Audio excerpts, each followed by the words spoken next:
it is amazing to just watch this happen in real time and know that this is not some dystopian fiction movie. This is real life. This is what they're doing.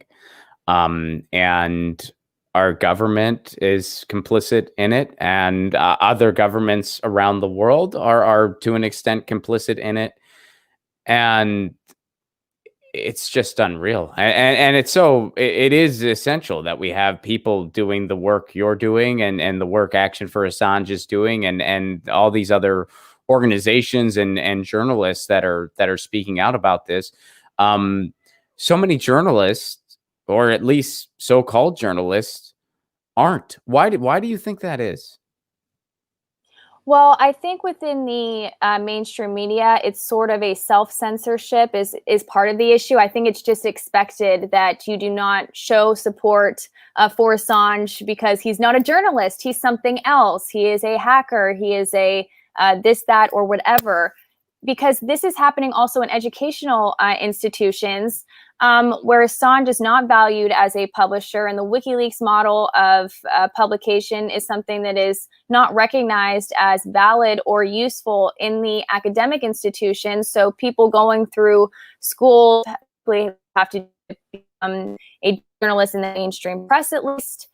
They're being taught by people who do not view Assange or see him as a journalist, and institutions as a whole don't value his work because they believe the many smears about him. But also, too, if we look at the way that the mainstream media and corporate media is set up, they are essentially funded by organizations or corporations that are very closely tied to U.S. military. So for them to be reporting favorably on Assange, they would be reporting against people who provide them with their funding.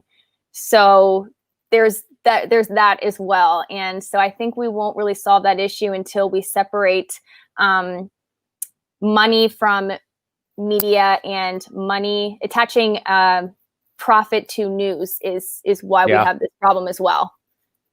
Yeah, I mean, and I wanted to run this by you, and this is kind of more, big picture, kind of separate just from the case itself. But it's so interesting to me as someone who, like I studied media structures in graduate school. That was like a big, research endeavor of mine, and it's so interesting to me. First of all, there's a lot of parts in the world where the media structure in the United States would not be legal. What we do, as far as I mean, Norway, it would be illegal to do what we do. Like CNN would not be legal in Norway. MSNBC would not be legal in Norway. They have laws as far as transparency, as far as the type of advertising that's permitted. I think advertising is banned on news and information. You can't have it at all, I'm pretty sure. But nonetheless, what we do would not be legal there.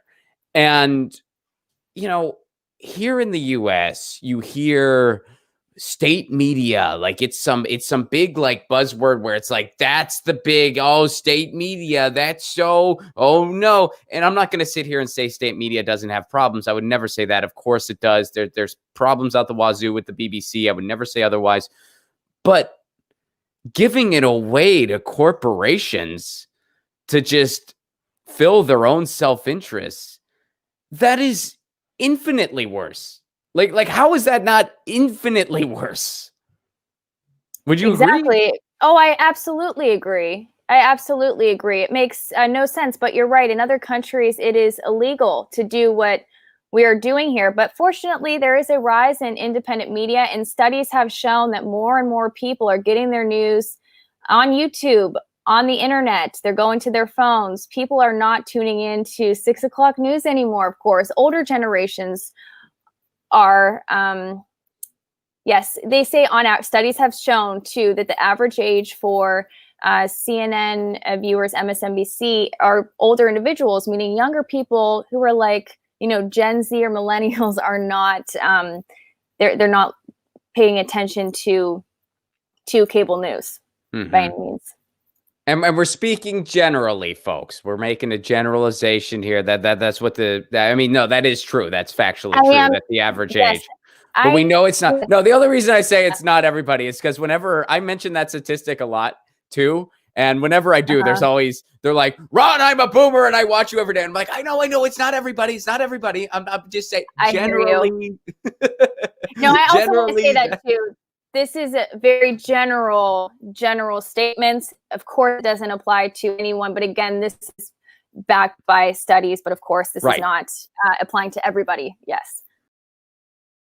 Get your news on with Ron. Don't you want to know what's going on? We're getting our news on today. Get your news on with Ron. Don't you want to know what's going on? We're getting our news on today. Yeah, yeah, yeah. You can tweet me an article at Ron Placone. We'll go through it together and